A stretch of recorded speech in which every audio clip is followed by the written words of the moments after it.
जब रावण और राम जी दोनों शिव जी के भक्त थे तो फिर उन दोनों की दोस्ती क्यों नहीं हुई?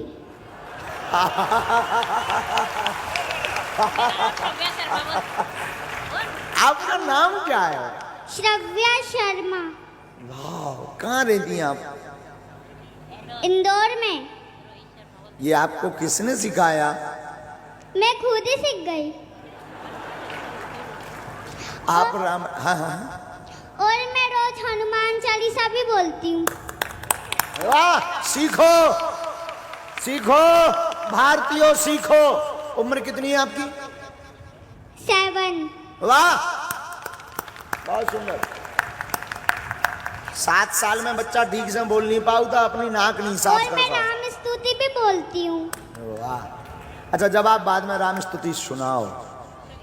श्री रामचंद्र कृपाल भज मन हरण भवै दारुणम नव कंज लोचन कंज मुख बद कंज बद कंजारुणन कंधर्व अगणित अमित छबिनव नीर नीरज सुंदरम पटपीठ मानव तडित रुचि सुचि नौमि जनक सुतावरम भज दीन बंधु दिनेश दानव दैत्यवंश निकंदनम रघुनंदयानंद कंद कौशल चंद दशरथ नंदनम श्री मुकुट कुंडल तिलक चा उदार अंग विभूषणम आजार भुज सर धर संग्राम इत कर दूषणम इति भजत तुलसीदास शंकर शेष मुनि रंजनम मम दय कंज निवास करु कामादिक दल कंजनम मन जाहि राजौ मिलहि सोवर सहज सुंदर सावरो करुणा निधान सुजान ढेर स्नेह जान तरावरो अहि भाति गौरी असीस तुलसी सहित यार सितली तुलसी भवानी पूज्य पुनि पुनि मुनि मन मंदिर चली श्री जान कोरियन पूज शन जान पदे श्री मंगल मंगल मूल बारे अंग पलकन लगे मौसम दीन नदी नहीं था तुम समान रघुवीर अस विचार रघुवंश मणि बच्ची को उठा के लाओ, उठा के लाओ, लाओ लाओ लाओ, उठा के लाओ, उठाओ। गजब, ये प्रतिभा है भैया इंदौर में। वाह,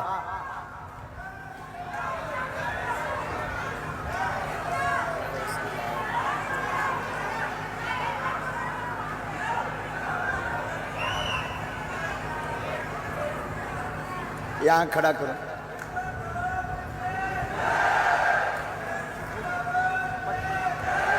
इस पर खड़ी हो बेटा।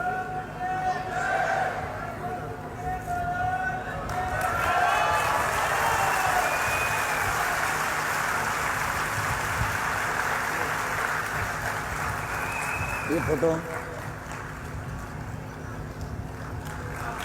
एक बार ताली बजाओ झूम के।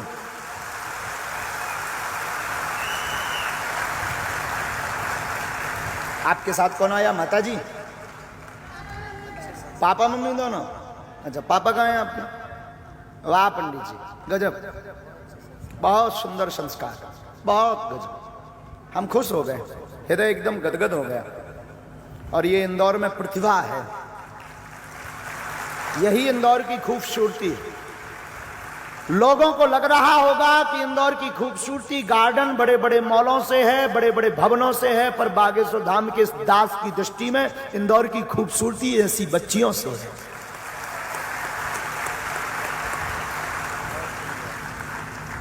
अब जवाब भी सुन लो। आप नहीं सुनना है जवाब? जवाब कैसा जवाब?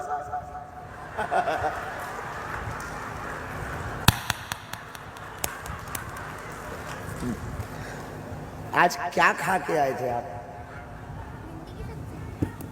भिंडी की सब्जी। भिंडी की सब्जी? वाह। शंकर जी और रावण दोनों शिव भक्त थे, इसमें कोई संदेह नहीं। बिटिया ने प्रश्न किया कि दोनों में दोस्ती क्यों नहीं हुई। अब इसका तो कहीं शास्त्र में जवाब है नहीं, पुराणों में तो ऐसा लिखा नहीं। शास्त्र में वर्णन आया है कि एक बार भूत भावन महादेव से किसी ने पूछा कि आप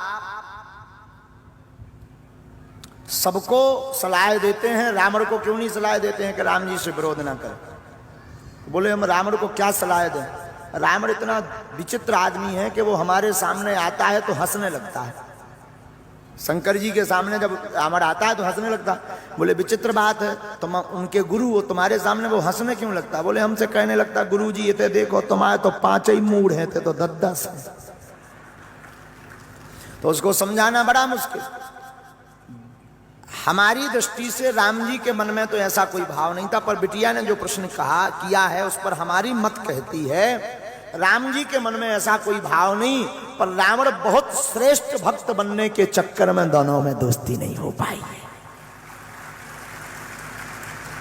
आज के जमाने में भी गुरुओं के जैसे हमारे चेला हैं, सो हमारे गुरु आपस में चेला आपस में लड़त रहा श्रेष्ठ बनने के चक्कर में कि हम गुरु जी के ज्यादा नजदीक हैं। तो हमें ये लगता है कि राम जी में तो ऐसा भाव नहीं था, पर रावण में ऐसा भाव था कि हम गुरु जी के हम ही श्रेष्ठ भक्त बने रहे, इसलिए रावण ऐसा उपद्रव करता रहा, इसलिए रावण से दोस्ती नहीं भई। राम जी ने तो कई बार प्रयास किया, एक बार अंगद जी को भेजा, एक बार हनुमान जी को भेजा, विभीषण से भी खबर पहुंचवाई, उत्तम पुलस्त मुनि ने भी खबर भेजी कि रावण विरोध छोड़ दो, राम जी की शरण ले लो, मित्रता कर लो, लेकिन नहीं मानी। मंदोदरी ने भी कहा, तब भी रावण नहीं माना। मतलब राम जी तो दोस्ती चाहते थे, रावण खुरापाती था, रावण को बुद्धि नहीं थी, रावण नहीं चाहता था, वो अपने अभिमान के चक्कर में दोनों की दोस्ती नहीं हो पाई। संतुष्ट हैं आप? हाँ। और क्या आता है आपको? पापा आपके लड़ते हैं? पिताजी? कभी-कभार। बहुत अच्छा, खूब आगे। और मुझे 40 मंत्र भी आते हैं। अब रहने दो, एक राम कथा की गद्दी तुम्हारी लगवा देते हैं। हम क्या करेंगे पाठ करके रामायण का, कुछ हमारी भी इज्जत बची रहने में। मेरे को तो राम कथा ही नहीं आती है, तो मैं कैसे करूंगी? ये आपको ये आते ना श्लोक, ये स्तुति, हनुमान चालीसा, ये भी तो सब सुनेंगे ना। ठीक है। लो विधायक जी, लो हमारी गद्दी फैल है, दूसरी व्यास गद्दी चाहने कल बगल, कल चाहिए। वो तैयार भी है व्यास जी, आप तैयार हो? दक्षिणा तो नहीं लगी? पैसा पैसा ऐसा नहीं। धन्यवाद। एक बार ताली फिर से बच्ची को बजा। जय श्री राम बोलो ताकि इसका भविष्य और ऊंचा हो। जय श्री राम। एक लास्ट और अंतिम, एक मिनट, चश्मा वाली बहन जी को दे दो। लो बस फाइनल, इसके बाद कोई प्रश्नोत्तरी नहीं, कल फिर होगी। कल कौन कौन नहीं आएगा दोनों हाथ उठाओ।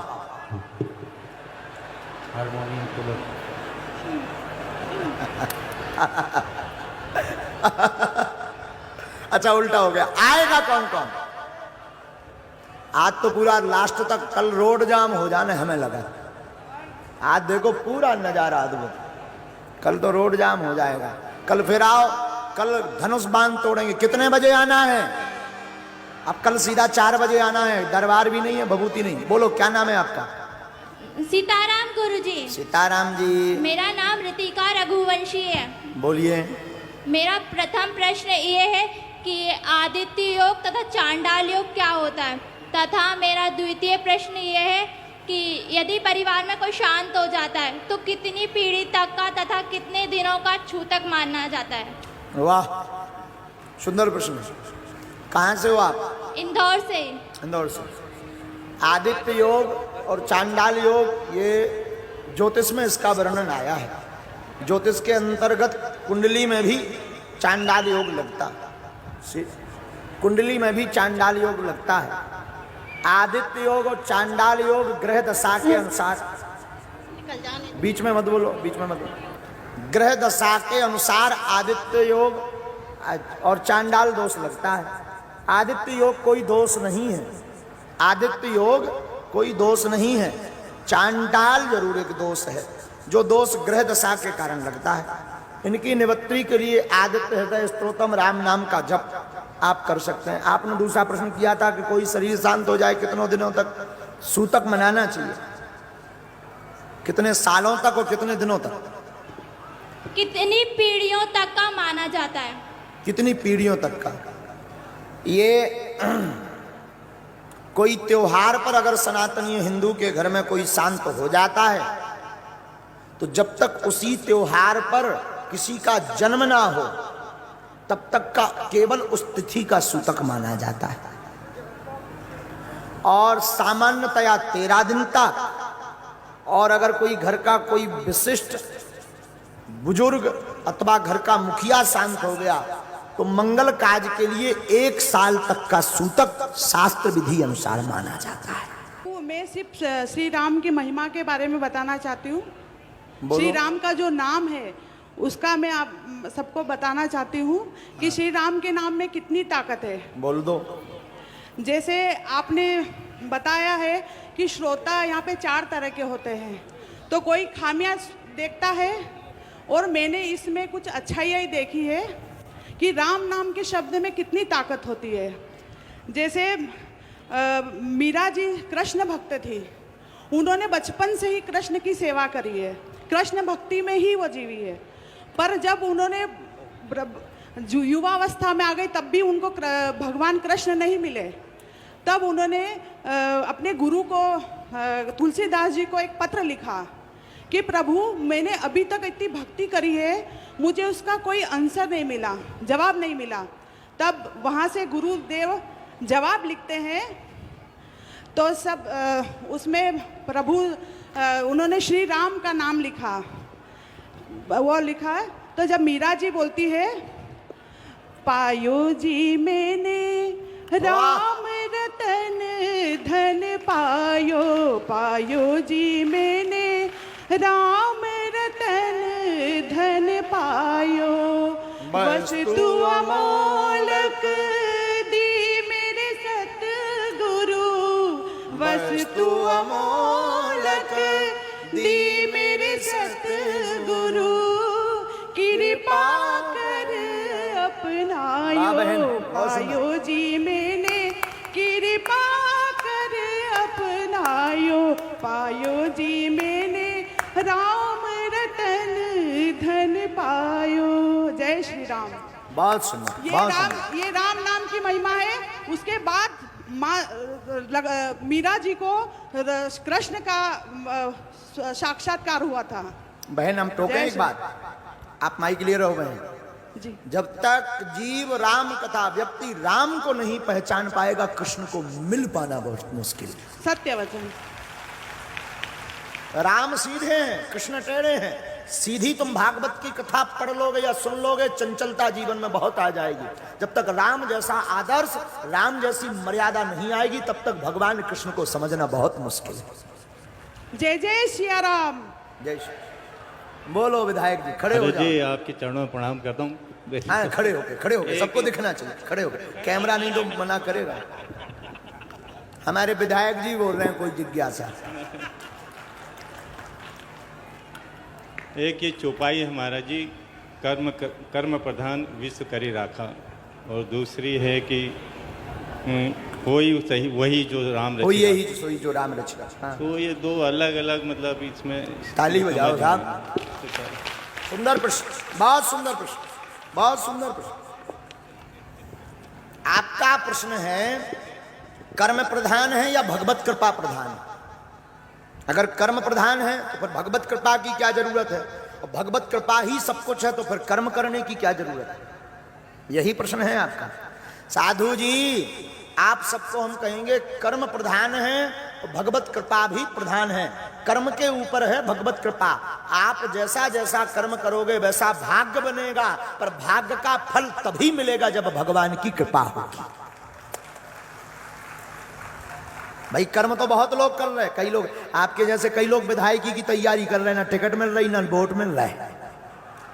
आपसे ज्यादा पैसा खर्चा कर रहे हैं, आपसे ज्यादा हैरान है, आपसे ज्यादा वे उपद्रव कर रहे हैं, लेकिन उन्हें टिकट ही नहीं मिल रही है। तो जब भगवत कृपा है कि आप हाँ टिकट मिल गई, कर्म भी करो। कर्म जो कर रहे कि कथा सब हाँ सुनवा रहे, खुद भी सुन रहे, और भगवत कृपा कथा को फल जो है कि हर वे टिकट भी मिल रही हो, जीत भी रहे। होगा प्रसन्न यादव जी? सही है ना जवाब? चलो इसके बाद ये बहन जी को, बगल वाली बहन जी को और दे दो। हेलो, आप करेंगे? हाँ हाँ लीजिए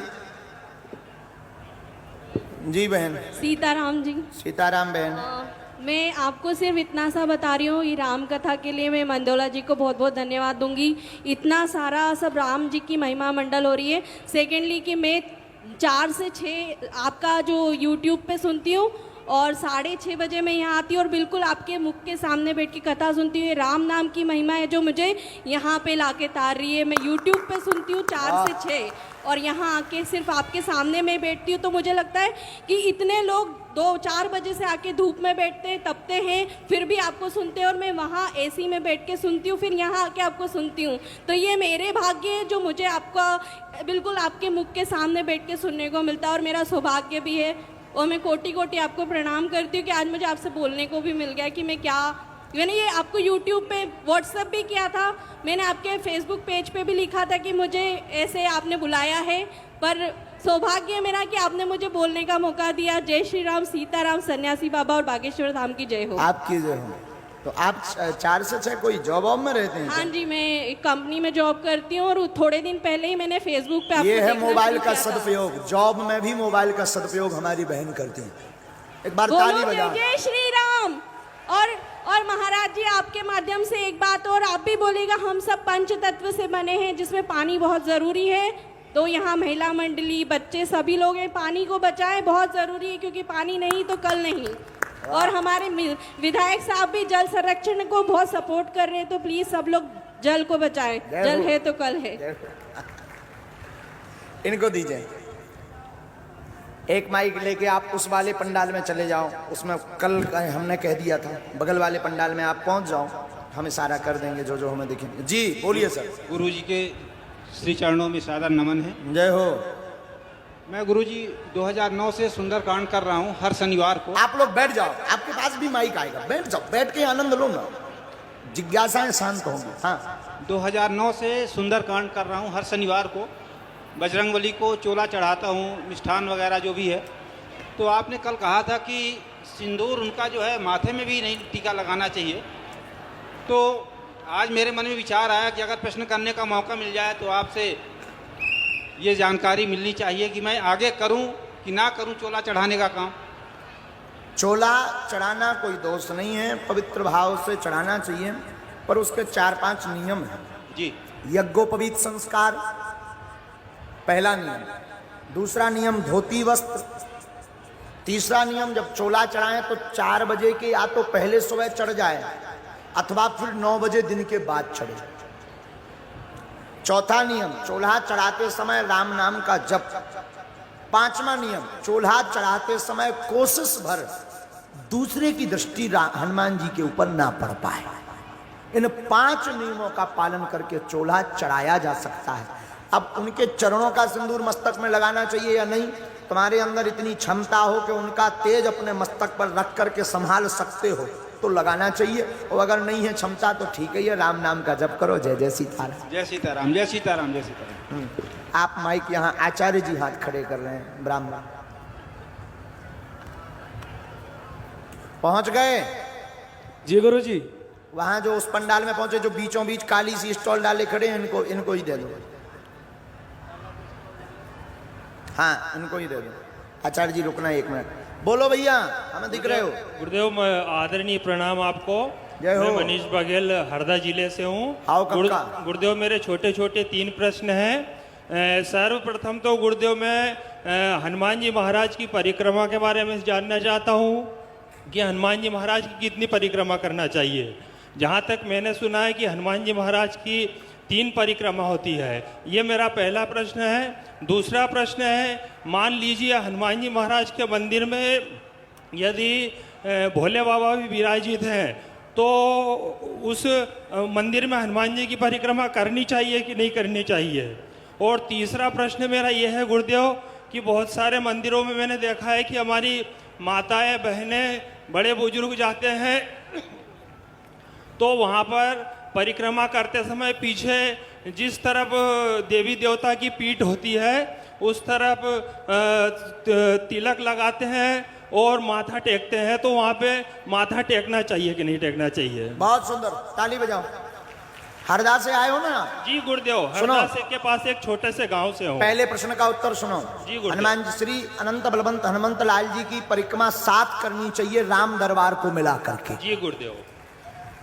ये मानना चाहिए कि पूरा राम दरबार बैठा है, क्योंकि हनुमान जी बिना राम जी के नहीं बैठते, तो पूरे राम दरबार सहित एक एक परिक्रमा सबकी मिला करके 7 परिक्रमा हनुमान जी की करनी चाहिए। जी गुरुदेव।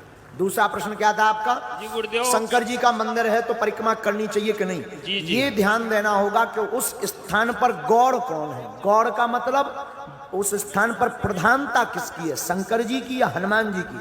शिव के नाम से अगर वो मंदिर है तो आधी परिक्रमा, हनुमान जी के नाम से है तो 7 परिक्रमा। जी गुरुदेव। और 2 जन को मिक्स वेज है तो अपने मतानुसार। जी गुरुदेव। हाँ, अब तीसरा प्रश्न था मंदिर के पीछे लोग माथा क्यों टेकते हैं और मंदिर के पीछे जो है तिलक क्यों लगाते हैं। तो मंदिर ये जो है ये बनाई हुई भाव है, कोई शास्त्रोक्त भाव नहीं है। सामने मंदिर के कोई अंदर पहुंच नहीं पाता, सुबह लगन लगत इतई हो हमारी आवाज पहुंच जाए। जी गुरुदेव। ये शॉर्टकट रास्ता लोगों के द्वारा निकाला हुआ स्वयं है, कोई शास्त्रोक्त इसमें बात नहीं है। कोई शास्त्र में ऐसी चर्चा नहीं आई कि भगवान के पाछे हो पांव पर। जी गुरुदेव। जैसे हम आपसे ही पूछते हैं, तुम आए कोई आगे सलाम नाम ना करे, पीठ लो खड़ो हो जाएगा, कक्का राम राम नहीं तुम्हें दिखाए का? सामने से ही दिखेगा हाँ, गुरुदेव। बस ऐसे ही भगवान को आए। जी गुरुदेव, बहुत बहुत धन्यवाद, आपके चरणों में सादर वेलकम टू यू राम कथा। आचार्य जी। हाँ हाँ, फिर दोनों महापुरुषों को गुरुदेव दंडवत। दंडवत। गुरुदेव, मैं ये प्रश्न करना चाहता हूँ कि रुद्राक्ष और तुलसी एक साथ पहनना चाहिए कि नहीं पहनना चाहिए? बहुत सुंदर प्रश्न, ताली बजाओ। और दूसरा प्रश्न गुरुदेव मेरा ये है कि विवाह में 4 फेरे करवाने चाहिए कि 7 फेरे करवाने चाहिए? सुंदर। अपनों तो भाव नहीं है।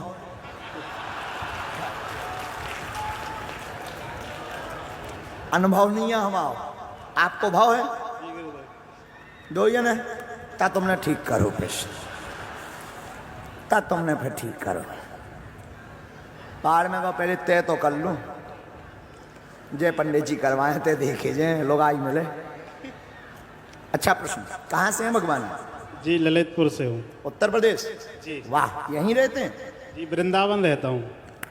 बहुत ताली बजाओ आपको। तुलसी या रुद्राक्ष एक साथ पहनना चाहिए अथवा नहीं? देखो, दोष बिल्कुल भी नहीं, एक साथ पहना जा सकता है, लेकिन पहले ये समझ लें, जिनके गुरु शैव मत के हैं वो रुद्राक्ष धारण करें, जिनके गुरुदेव वैष्णव मत के हैं, भगवान श्री हरि के मत के हैं, वो तुलसी जी को धारण करें। रही एक साथ पहनने की हमारी दृष्टि से, रामस्य हृदयम शिवा शिवस्य हृदयम रामः, राम जी के हृदय में शिव जी विराजमान है, शिव जी के हृदय में राम जी विराजमान है। 2 जन को इकट्ठो संग पहनो को 2 जन नाराज ना होंगे। ये जो है शास्त्र मत है, ये शास्त्र मत है, मतलब किंवदंती नहीं है, शास्त्र मत है। नंबर दूसरा, विवाह कर्म में फेरे 4 होने चाहिए अथवा 7 फेरों का कोई महत्व नहीं है। 4 फेरों के हमने बारे में सुना, लेकिन बाद वाला जो मंडप के बाहर का अंत में फेरा किया जाता है, मंडप के बाहर से जितनी थुनियाँ रहती हैं, वो आप क्या बोलते हैं उनको? थुनियाँ ही बोलते हैं ना, जो मंडप के लगे रहते हैं चारों कोनों में, उसके सहित 7वां जो है, 7 भावर की चर्चा है, तो 7 फेरे की अभ्रंश हो गया है। 4 फेरे का हमने लेख पढ़ा है, पर कुछ महापुरुषों 1-2 पुस्तकों में 7 फेरे की बात आई है। चूंकि 3 भावनें पूर्व में हो जाती, कन्यादान को भी एक भावर माना गया है, जब पिता दान देता है उसे भी भावर माना गया, साखोच्चार को भी भावर माना गया है, और प्रथम भावर एक और मानी गई है। 3 भावर ये, फिर 4 फेरे, सो 7 भावर हो गए। तो ये 4 फेरों का लेख है। अब 7 फेरे अभ्रंश रूप से किसी पुस्तक में आए हैं, कुछ विद्वान भी कहते हैं। तो अभी जो जिस चीज का ज्यादा बल हो उस पर बहस ना करके जौन में 2 ही जने खुशी डाले, 4 और 7 में भी एक करवा दें। जी गुरुदेव। बोलिए वृंदावन वाके बिहारी लाल की जय। पीछे वाले भगवान जी आचार्य जी। जय श्री राम। बागेश्वर धाम सरकार की, सन्यासी बाबा की। सरकार आपसे एक ही प्रश्न है कि जो ये सरकार है और जो वो सरकार है, जो सरकार इस देश के अंदर हमारे लिए बनाई गई है, और एक सरकार जो है जो देवताओं की भी सरकार है, तो वहां पर एक बात है, धर्म न दूसर सत्य समाना। तो जैसे कई देशों में नियम है कि अगर झूठ बोला जाता है या अपराध किया जाता है तो उसकी सजा ऐसी दंडनीय है कि उसको सुनकर के कोई व्यक्ति पाप करने की और झूठ बोलने की मन में विचार भी नहीं लाता है। तो मेरा ऐसा कि मन में ये सोचना है कि जो नियम सरकार वहां बना रखी है वैसे ही नियम अगर सत्य पे सत्य बोलना एक नियम बना दिया जाए तो बहुत सारे पाप नहीं होंगे, बहुत सारे अपराध नहीं होंगे और बहुत सभी लोग सत्य पे चलेंगे तो राम राज अपने आप आ जाएगा। बोलिए राघवेंद्र सरकार की। ये बहुत बड़ा विषय है, पूरे भारत का विषय है। आपका मत हमें स्वीकार है, इसका श्री गणेश आपसे ही किया जाए। जय श्री राम। आप ये दृढ़ संकल्प लेकर के जाएं कि आज के बाद हम झूठ नहीं बोलेंगे, चाहे प्राण चले जाएं, और अपने से जुड़े हुए 1-1, 2-2 लोगों को जो है सत्य बोलने का दृढ़ संकल्प दिलवाएं, तो धीरे धीरे सरकार में आपके लोग ही बैठेंगे तो वो भी यही करेंगे। जय श्री राम।